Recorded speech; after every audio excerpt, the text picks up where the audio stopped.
Buenas tardes. Sean de nuevo bienvenidos y bienvenidas al seminario 25º de la Alianza de Maestras y Maestros Gestores de Nuevos Caminos. La democracia, un saber y un hacer por reinventar en la escuela. A continuación daremos inicio al panel número 1, La vida canto a muchas voces, a cargo de Luis Guillermo Escobar, miembro del Comité de la Alianza de Maestras y Maestros Gestores y profesor del Colegio Soleira. Lo invito a él, a la profesora Alba Rocío y al profesor Hernán Muñoz para dar comienzo a sus intervenciones.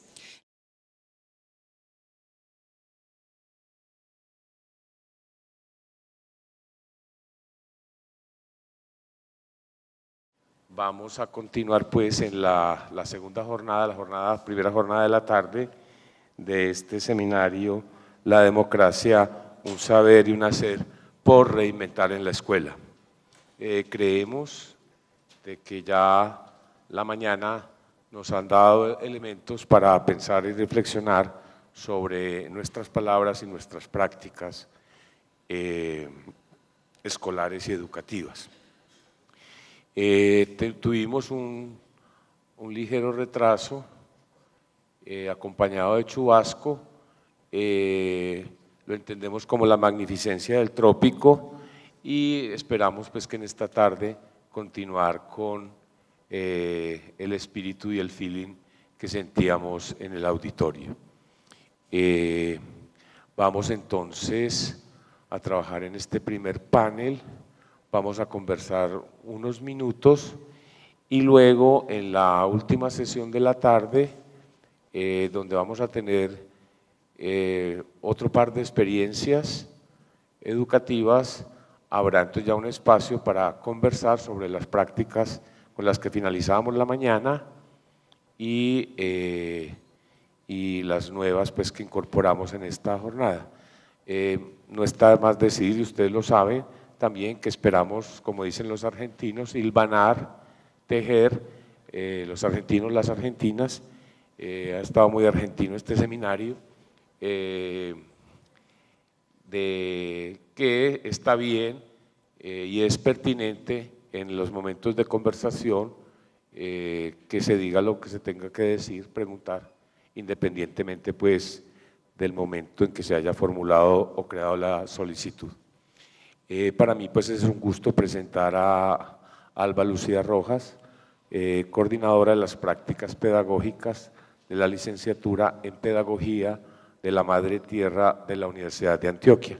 Tenemos también hoy en este seminario un buen acompañamiento, como ha sido tradicional, de la Universidad de Antioquia, de la Facultad de Educación y de la Universidad de Antioquia en general, y nos sentimos reconocidos con ese acompañamiento.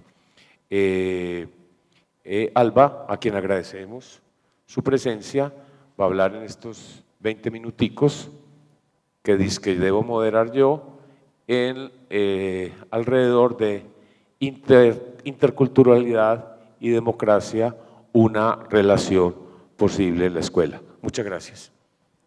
Bueno, buena tarde. Espero ser juiciosa con el tiempo y por eso pues me voy a permitir leer un poquito, aunque también estoy dispuesta a que conversemos. Voy a estar toda la tarde también por si surgen las preguntas. Interculturalidad y democracia, una relación posible en la escuela, cosas sencillas y comunes. La pregunta de la que quiero partir es ¿cómo conversa en la escuela la democracia y lo intercultural? Sobre democracia, Evelyn Pieler, una articulista de Le Monde Diplomatique en una de las ediciones en la última edición de julio del 2017, en un apartado denominado Las patologías de la democracia, habla de la pérdida de confianza de los ciudadanos en la democracia, desconfianza que evidencia la crisis en torno a una noción que le ha sido básica, la soberanía de la nación y del pueblo. La nación ya no es portadora de los mandatos del pueblo, sino de una acumulación de deseos particulares que producen desencanto, por decirlo menos, en las nuevas generaciones, y el pueblo ya no sabemos bien quién es, qué quiere, cómo se organiza, pero sobre todo no sabemos cómo se escucha.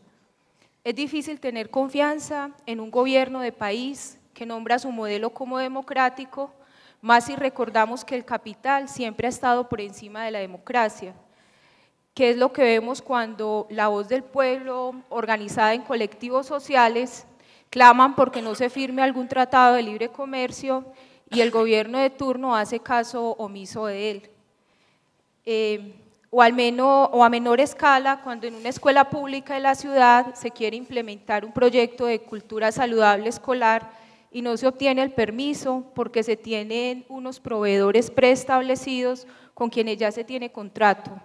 Muchos de quienes habitan ese espacio escolar están de acuerdo, pero ya hay unos asuntos que se sobreponen. Bien, como vamos, podemos decir que la democracia sigue siendo una bonita utopía en sociedades como la nuestra. Hay que decir que es en la participación y la representación política donde más se elevan los indicadores de la democracia actual, al menos desde toda la explosión mediática. En un informe del PNUD del año 2014 nos dicen que donde más falta avanzar desde el punto de vista de un gobierno democrático es en lograr que la participación y la representación política sirva realmente para garantizar el derecho de todos y de todas y no solamente para repartir mejor el poder.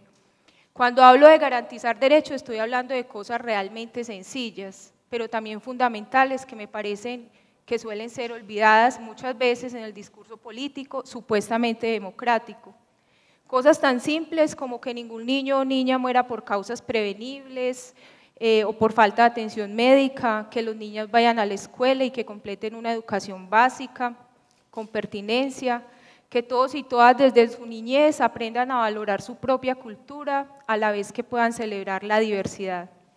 En el mismo periódico de Le Monde Diplomatique, Carlos Gutiérrez recuerda otras formas de gobierno que ponen en evidencia cómo algunos pueblos originarios han sostenido modelos que les facilita la organización y la vida sin pasar por la democracia occidental, como es el caso de los zapatistas en México u otras comunidades donde, abro comillas, mandar obedeciendo, representar y no suplantar, bajar y no subir, servir y no servirse, convencer y no vencer, construir y no destruir, proponer y no imponer, acuerdos y prácticas que se evidencian en el caracol, imagen que además ayuda a entender que estos son procesos lentos, firmes, que se toman su tiempo.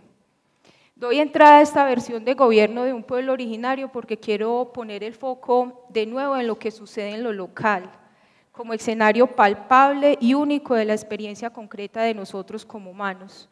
De nuevo, la articulista Belén dice que la experiencia vivida fundamental se da en la comunidad. Por lo tanto, se hace necesario reubicar su importancia en la construcción contemporánea de un buen vivir, como se le viene nombrando desde algunos pueblos. Basta de engaños intrínsecos de la democracia, eso está comillado, cita la articulista Evelyn, y con esto se refiere, y yo estoy de acuerdo, en que conceptos como nación, división de clase y humanidad den visibilidad al de comunidad, como lugar inicial para que los otros sean posibles. Y es en esa noción que veo terreno propio para plantear una relación entre democracia e interculturalidad. Sobre comunidad podríamos hablar de varios conceptos. Me interesa aquí recoger una concepción que surge del acompañamiento en el programa Pedagogía de la Madre Tierra.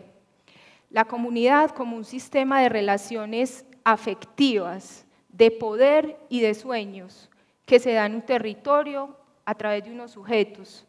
Lo interesante aquí es que sabemos que comunidad, en tanto la palabra, la imagen y la práctica, siempre es en devenir.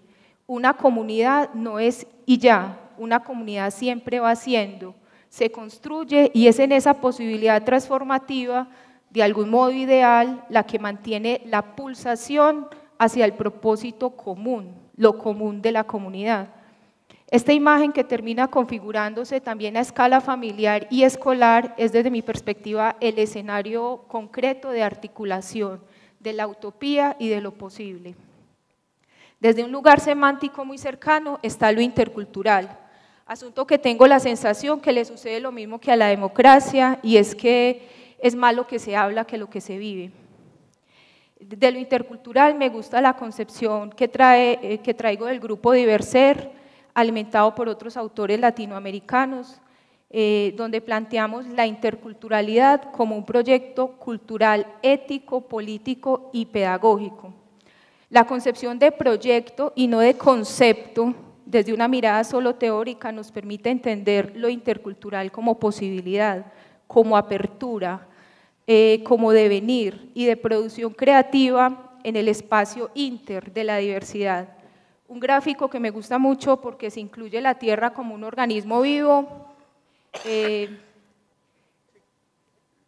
Es una imagen que muestra de distintas manos en la tierra. A mí me gusta que se incorpora justamente la tierra, porque también es una concepción recogida de lo aprendido en este último tiempo, en que vemos necesario vincular nuestra relación con la tierra como un organismo vivo. Es decir, a la concepción de cultura desde su mirada más general o desde su mirada de diccionario de cultura como usos y costumbres de los pueblos o cultura como prácticas, representaciones y lenguajes, se le debe agregar o mejor reconocer las relaciones con la tierra como un organismo vivo. Los territorios con su componente biofísico también nos hacen como seres y como cultura.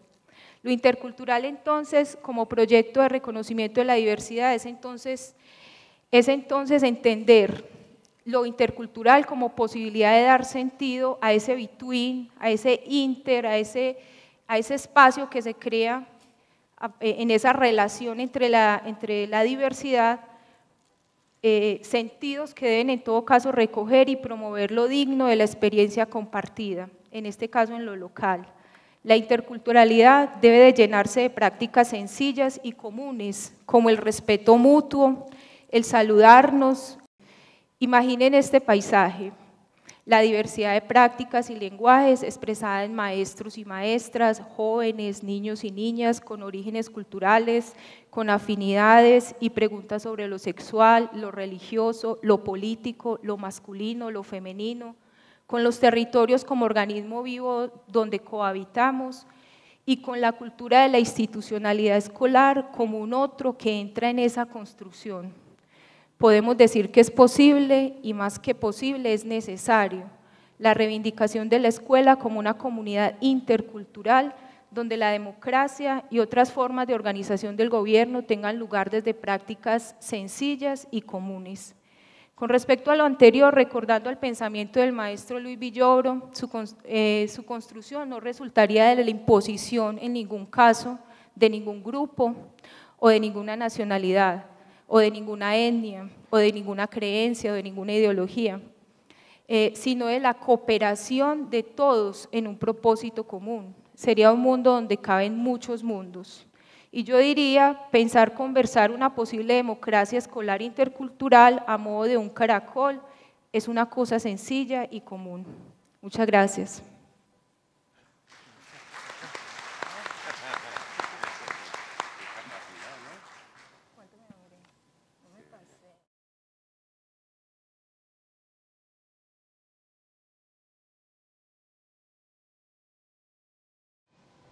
Bueno, nos acompaña entonces a continuación Hernando Muñoz, también un viejo amigo del proceso interinstitucional de maestras y maestros gestores de Nuevos Caminos. Qué bueno volverte a tener por acá.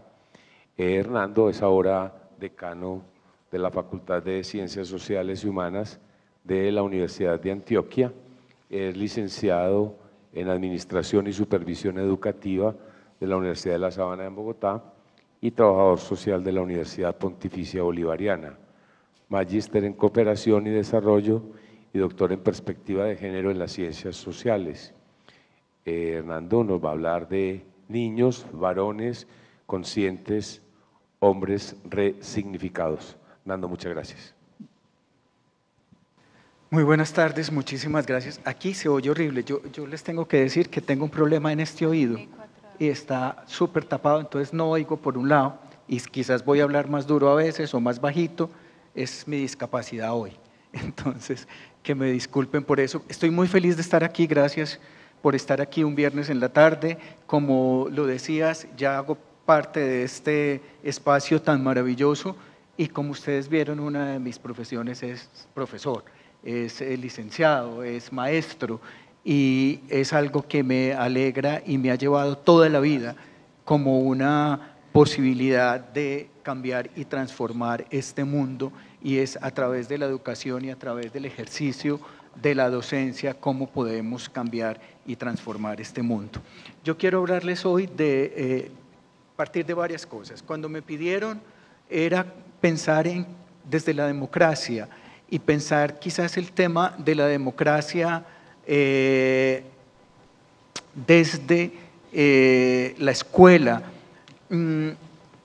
Y como lo dijo Alba, ahora yo creo que hablamos mucho, tenemos mucha idea conceptual de lo que es la democracia, pero no sabemos qué es la democracia en el día a día y en la cotidianidad. Y yo tengo que decir con mucho cariño, porque también soy maestro, como lo decía, que los primeros que tendremos que aprender democracia somos nosotros, en nuestras propias vidas, en nuestro propio ejercicio. Yo llevo 20 y pico de años en el tema de la docencia, y no solo la docencia universitaria, sino que he trabajado con muchísimos docentes en este país, en esta ciudad, fuera de esta ciudad y en otros países, sobre temas de inclusión, de diversidad, de derechos humanos, y tristemente lo que uno encuentra es una incoherencia entre el discurso y el hacer. Y yo creo que lo que Alba nos hace un llamado hoy es hablemos menos y hagamos más en el sentido de la democracia, y creo que en nuestro ejercicio. Primera cosa que quería decir, tenemos que hacerlo. Segunda cosa de la cual quiero partir es que no hay democracia en la escuela sin igualdad de género. No existe. No podrá ser posible hablar de democracia en la escuela sin hablar y practicar la igualdad de género. Y no hablo no le voy a poner otros nombres, de la igualdad de género. Y la tercera cosa que quiero decir es que sí somos responsables, o de la cual quiero partir, es que sí somos responsables de hacer de la escuela un lugar para formar seres humanos y ciudadanas felices. Suena como color de rosa, pero no, es absolutamente importante pensar que tenemos que formar ciudadanos y ciudadanas felices, y que la escuela hace un espacio, y es un espacio muy importante para eso, y que nuestra labor puede armar esa posibilidad o puede destruir esa posibilidad, y es una labor muy grande. Y a veces cuando yo he trabajado en otros espacios con docentes, dice, pero ¿por qué nos ponen tanto a los docentes? Es verdad, como a la familia, ¿cierto? Como que todo es la familia, como que todos… Pero creo que nos hemos metido en una labor que significa y que tenemos que ser conscientes de que estamos formando vidas. Nosotros no hacemos edificios, nosotros no hacemos carros, nosotros no hacemos neveras, estufas, lavadoras. Formamos seres humanos para la vida, y formamos seres humanos para la vida, para que sean ciudadanos y ciudadanas felices, que cumplan, que implica que ser feliz, cumplir la norma, pero también cumplir con el reclamo de unos derechos que tenemos, y creo que son dos cosas que tendríamos que hacer al hablar de democracia. Yo en la universidad lo he dicho, se lo he dicho a los profesores, muchas veces cuando estaba o no en la administración y en los espacios que he tenido, la democracia no es ser rebelde porque el mundo nos ha hecho así. Soy rebelde porque el mundo me ha hecho así. Los estudiantes llegan, decano, es que… Ay, siéntese y hablamos. Y he tenido muy buena relación con los estudiantes, y cuando uno es vicedecano, que fui 3 años anteriores en la universidad, llegaban furiosos, siéntese y me cuenta, pero me cuenta con argumentos, ¿cierto? Y creo que hay que construir un nuevo discurso con los y las estudiantes que permitan que los argumentos sean los que afloren y no lo que hoy estamos halagando y sacando a flote como democracia, que es todo yo lo hago pero nada en los deberes. Creo que también eso es y es muy difícil Es muy difícil lo que nos toca hacer. Y en el tema de género yo quisiera, y yo no me puedo quedar sentado, si me permiten, me voy a levantar un poquito. Pasa, por favor, voy a tratar de leer porque yo no soy como la profesora de sucinto, entonces voy a tratar de leer. Yo creo que hay que preguntarnos uno, ¿para qué la escuela? Pero sobre todo, ¿para qué la escuela hoy?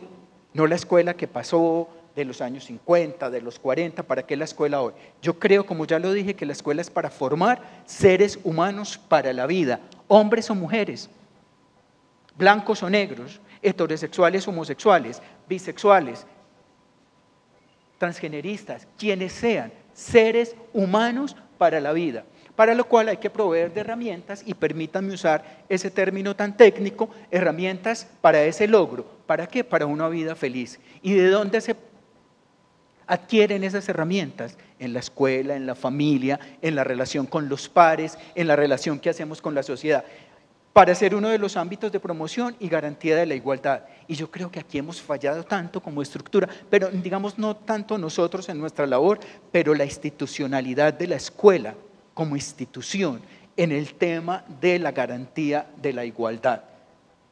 Yo les digo que a veces me pone muy triste pensar que somos, hacemos una cosa y decimos otra, porque he tenido ejemplos de profesores terribles frente a su orientación sexual y lo que pasa desde sus colegas en los colegios y en las escuelas. He tenido situaciones de chicos y de chicas trans igual de difíciles, y uno dice, ¿cómo es posible que un profesor pueda actuar así?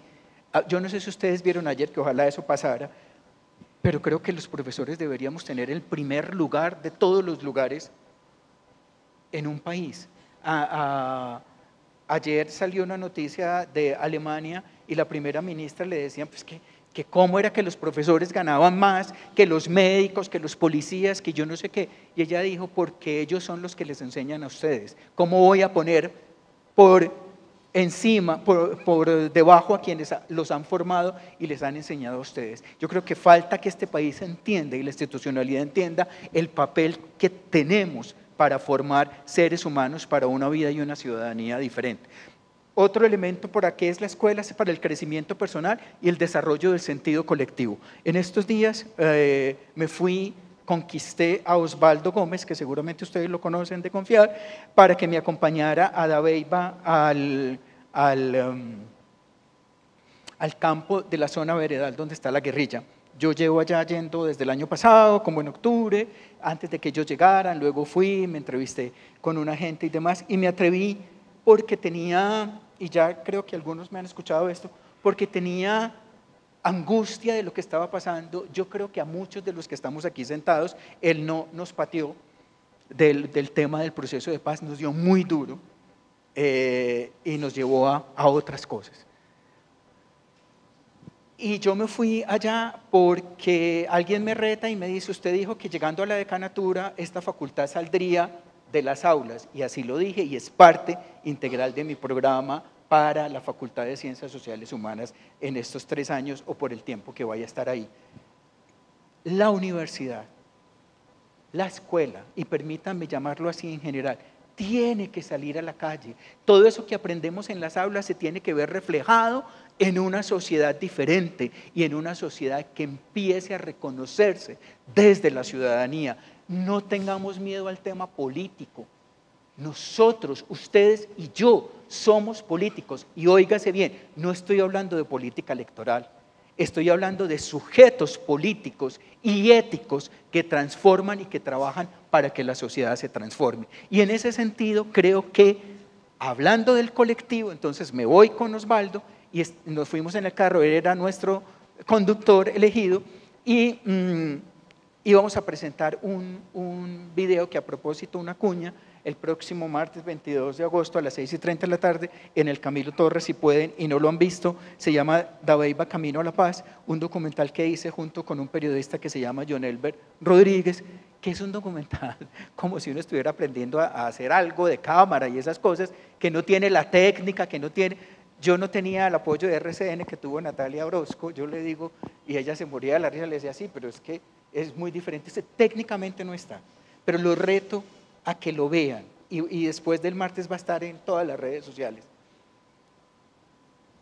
y hablar del sentido de la construcción de lo colectivo. En la escuela creo que estamos cayendo en un error fatal y es pensar en el individuo, en nosotros como uno, sin mirar el tema de lo colectivo. Y si nosotros entendiéramos, y nosotras, el tema de lo colectivo, yo creo que esta sociedad sería diferente. Y la idea es que la escuela forme un sentido de lo colectivo, y un sentido de lo colectivo en lo más amplio posible que se pueda hablar. Si pusiéramos el sentido común por encima del deseo personal, yo creo que esta sociedad sería totalmente diferente.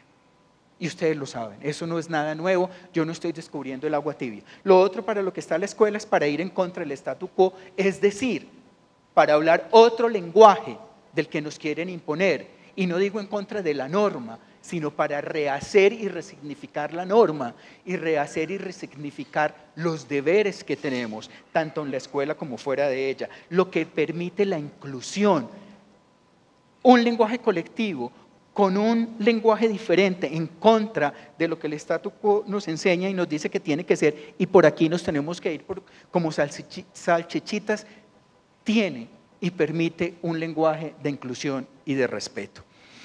Los impactos de la desigualdad, y tenemos que entender los impactos específicos que hace en la escuela como reproductora, y yo creo que Michel Foucault es un maestro del tema de cómo vamos reproduciendo sin darnos cuenta y vamos como sin mirar, reproduciendo unos discursos y unas acciones que son las contribuciones de Michel Foucault tanto en la reconstrucción histórica de la escuela como institución de vigilancia y control, así como sus desarrollos posteriores sobre la microfísica del poder, la idea de que el poder no es localizable como un aparato centralizado. Uno dice, ¿dónde está el poder? Aquí está. Y el poder es de esta manera y funciona de esta manera. No, está y se ve y se activa de muchísimas maneras, generalmente de carácter estatal, sino que reside en múltiples ámbitos de manera mucho más minuciosa, cotidiana, y que sus discursos permean los cuerpos.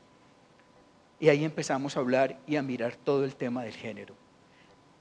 Foucault dice que la escuela lo que está haciendo es reproducir ese sistema de poder del statu quo y está llevando esas prácticas, esas acciones y esa cosita que se va metiendo. Nosotros ni siquiera nos damos cuenta cuando discriminamos, cuando hablamos, los chistes ni siquiera los pensamos, los decimos porque nos hacen reír.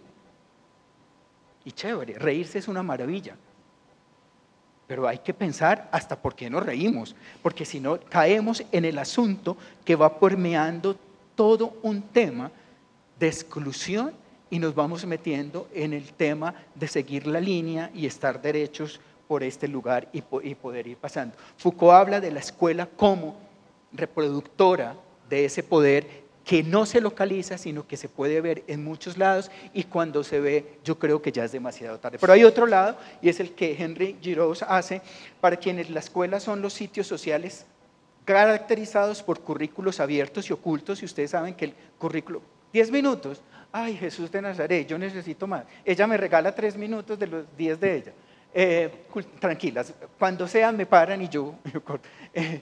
Por currículos abiertos y ocultos, y ustedes saben que el currículo oculto es no lo que se da de las ciencias, de las matemáticas, sino todo lo que vivimos alrededor, en el recreo, en el aula, en el comedor, eso que está viendo ese niño y esa niña, y acuérdense que nosotros somos sus referentes en un momento determinado muy importante de la vida.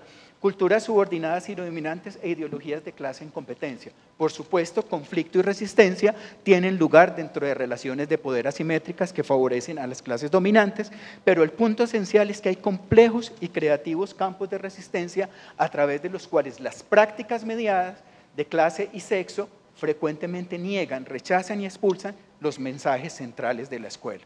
Es decir, es ese tire y afloje de lo que queremos, pero lo que realmente se da, porque pareciera que todo el tema de la diferencia de clases, de las exclusiones y demás, estuviera pegado en la piel como los tatuajes que ya se pegan y se quedan ahí, o como si los lleváramos en la sangre.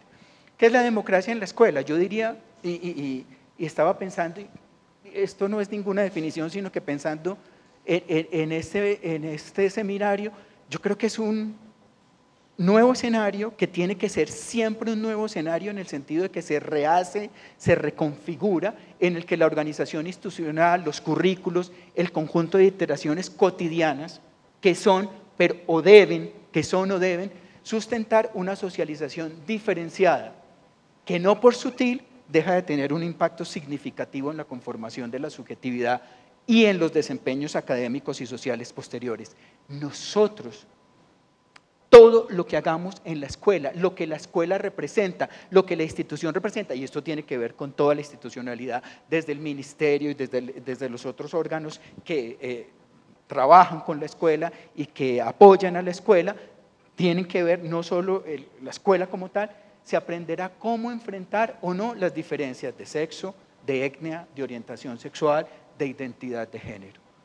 Yo hoy digo, y les he dicho a los profes, cuando les digo en las reuniones que he tenido con los profes de la facultad, cuando hablo de salir, significa que salgamos a pensar la sociedad desde otro punto de vista y que la socialización tiene que ser esto en todos los espacios y es tratar, los conceptos están, miren, ya la internet tiene yo no sé cuántas posibilidades de enseñarnos cosas, ya los conceptos están, la idea es, la idea es poder entender que necesitamos formar para la vida. Yo les he dicho a los docentes, y ustedes seguramente me han visto echando cháchara y por ahí en algunos programas, y yo les he pedido hablando de diversidad sexual o hablando de temas de género específicamente, paren la clase.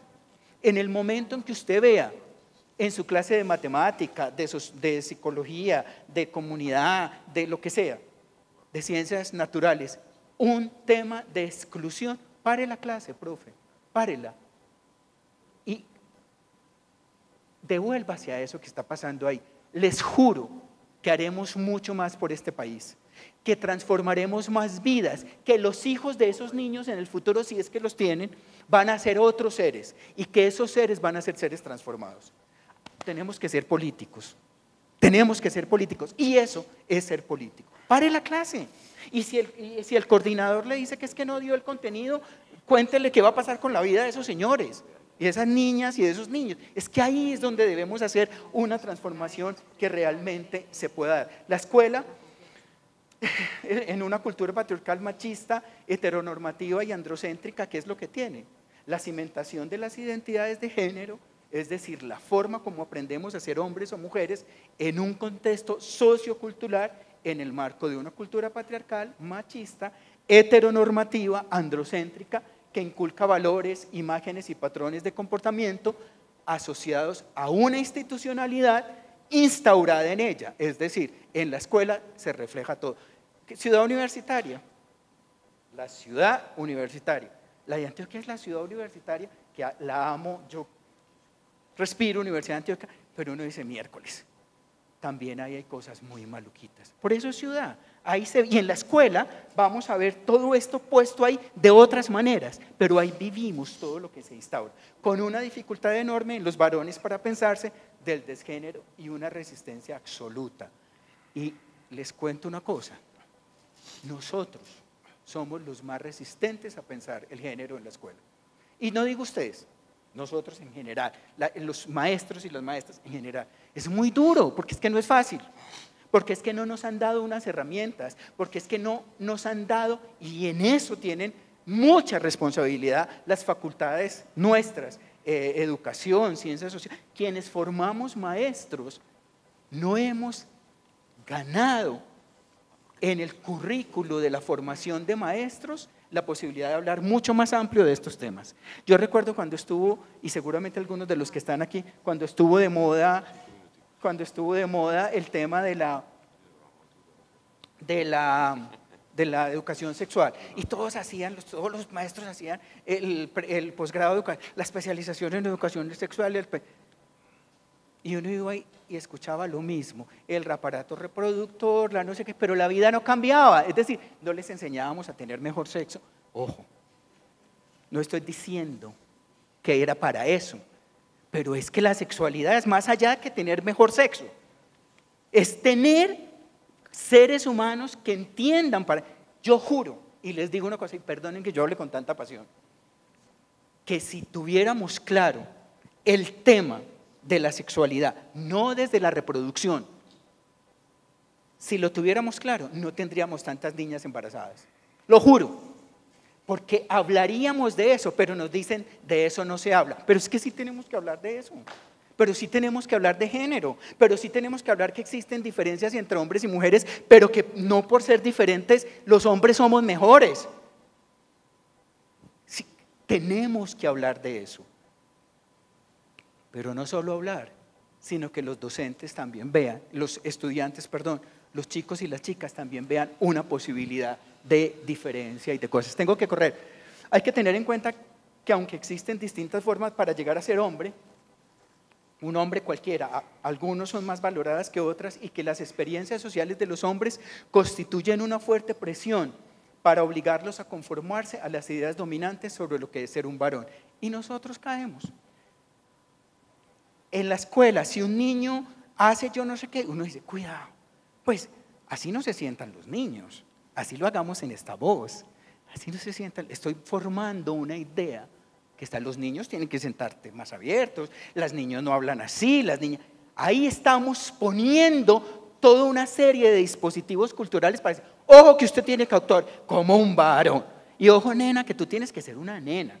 Yo odio el tema ahora de que todo el mundo se dice hola nena. Bueno,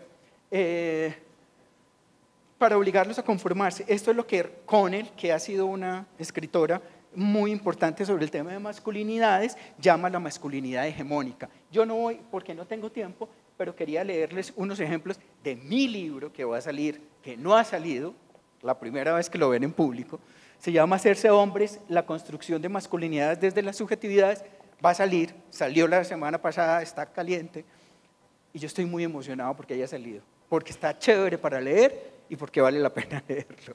No estoy haciendo ventaja para que lo compre, pero también. La idea es, no me llega a mí ni un peso, ni siquiera me regalan libros, porque como soy decano no puedo firmar. Entonces, a los autores les regalan como el 10% de la producción, a mí ni uno, porque soy ordenador de gasto. Pero miren, aquí quería leerles sobre testimonios de hombres con los cuales trabajé, relatos de vida. Los amigos de Penca ya me escucharon un poco el tema, pero ya está aquí y no les voy a leer, pero hay un tema muy, muy importante y es cómo vamos construyendo ese significado de ser hombre y cómo nosotros desde la educación, como dice Foucault, en eso que uno no se va dando cuenta se va reproduciendo y no somos conscientes. Yo quisiera que un día hiciéramos unos talleres de conciencia de los profesores, yo no sé cómo, no, pero yo no sé cómo, o sea, la idea es cómo pensar unos talleres donde podamos desaprender una cantidad de cosas nosotros y nosotras mismas para poder establecer. A partir de diversos estudios, muchos antropólogos de muchos lugares, se puede concluir que en las sociedades con fuerte diferenciación entre los sexos, el repudio de lo femenino y su dominación tienden a ponerse como valores fundamentales de la identidad sexual masculina, es decir, ámela como una cosita, pero no se parezca a ella, cuidadito porque es que eso es muy liminal y ahí no se puede hacer. Y este señor, que es un australiano, plantea que los hombres, y también aquí, que lo que quería traer es que la escuela sigue haciendo esto. Estos hombres que yo entrevisté, relatos de vida, no historias de vida, relatos de vida, no entrevistas, relatos de vida, que es muy diferente, muchas horas de hablar y muchas horas de aprendizaje. Yo lo que encuentro, y ustedes van a ver en este libro, es que volvemos al mismo asunto que desde hace muchos años se está diciendo. Una masculinidad desde la escuela que le dice, señor, niño, hombre, varón, usted tiene que ser protector, usted tiene que ser proveedor y preñador. Y les iba a leer exactamente un testimonio acá que habla de eso. Y que habla de eso sobre todo mirado en esta cultura. El tema de lo económico, el tema de ser protector y la estética femenina en esta cultura paisa y el tema de ser padre, que a propósito tengo que echarle una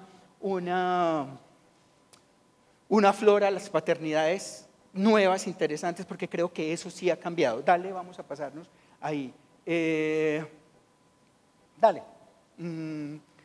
Yo creo que hay un tema, y aquí voy a dejar, en el que se basa la masculinidad y donde le decimos a los niños sin darnos cuenta, el repudio de lo femenino como lo abyecto. Ahí, cuidadito que hay un paso que si se va ahí se va al abismo. 2, el reconocimiento por parte de otros pares significativos. Yo estudié, el trabajo que hice de investigación de la tesis doctoral fue en la escuela, en la familia y con los pares. Y ustedes no se imaginan el poder que tienen los pares en nuestras vidas.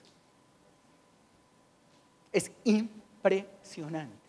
Hombres de 20 a 50 años, son hombres jóvenes,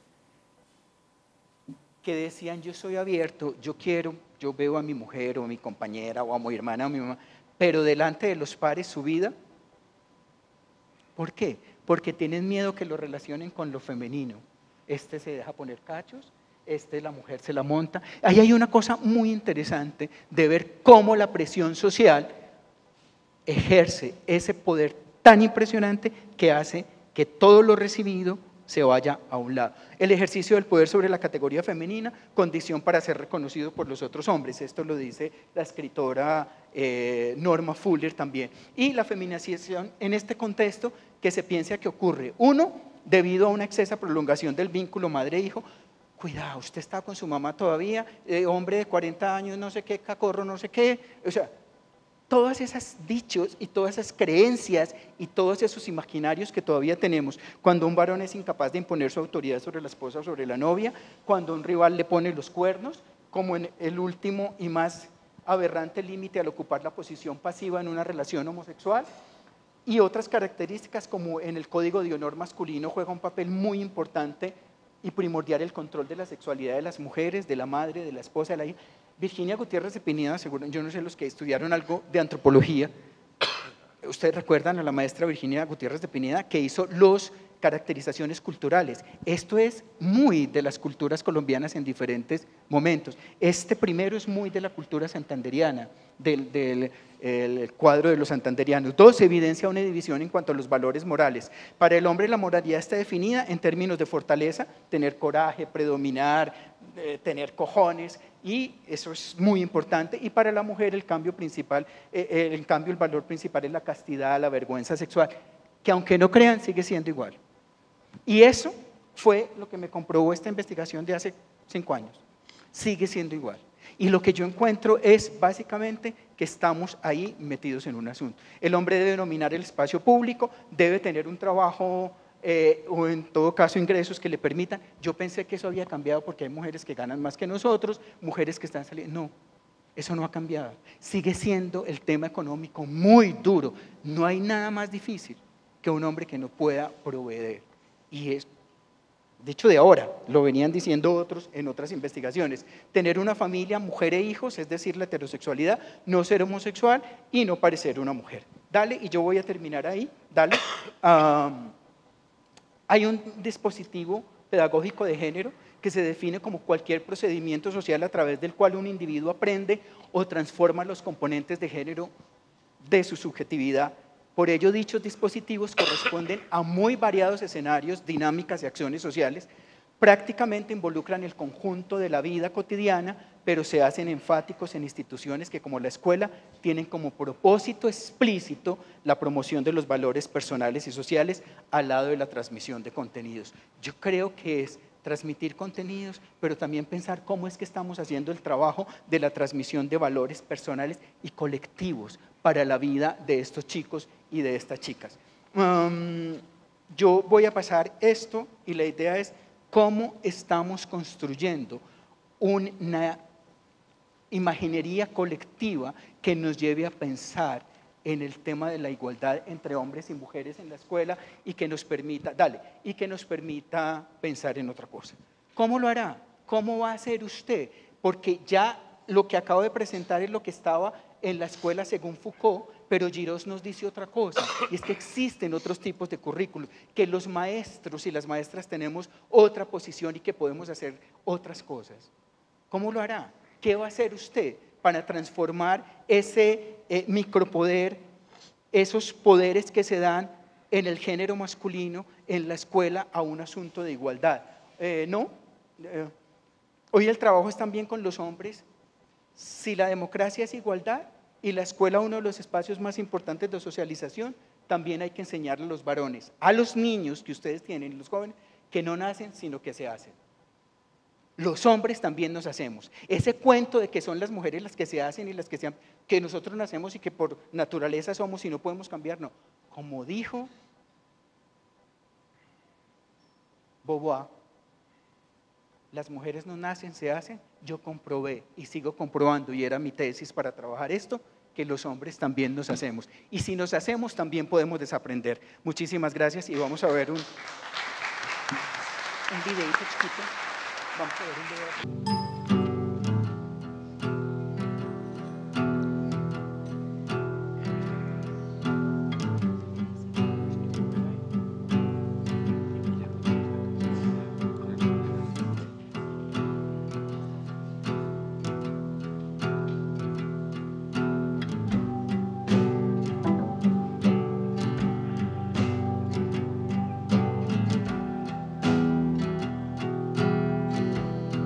Porque los hombres no nacemos, nos hacemos como las mujeres.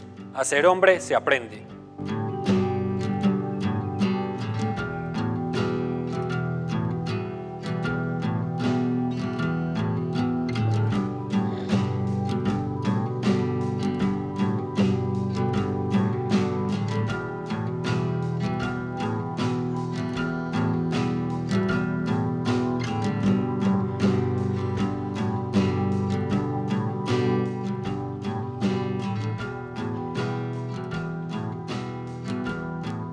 No nacemos ni hechos ni machos, nos construimos, nos formamos.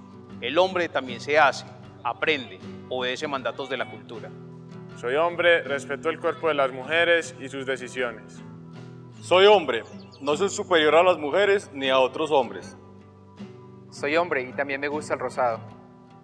Soy hombre y las mujeres tienen los mismos derechos. Soy hombre, tengo amigos y les expreso afecto. Soy hombre, no acepto ni ejerzo ninguna violencia. Soy hombre y muchas veces no quiero tener sexo. Soy hombre, no discrimino. Soy hombre, no tengo prejuicios. Soy hombre, soy dueño de mis acciones, nadie las provoca. Soy hombre y rechazo el comercio sexual. Soy hombre y no me las sé todas. Soy hombre, no golpeo, no maltrato, no violento a nadie. La desigualdad es mi problema y soy parte de la solución. Manos a la obra. No más es no más.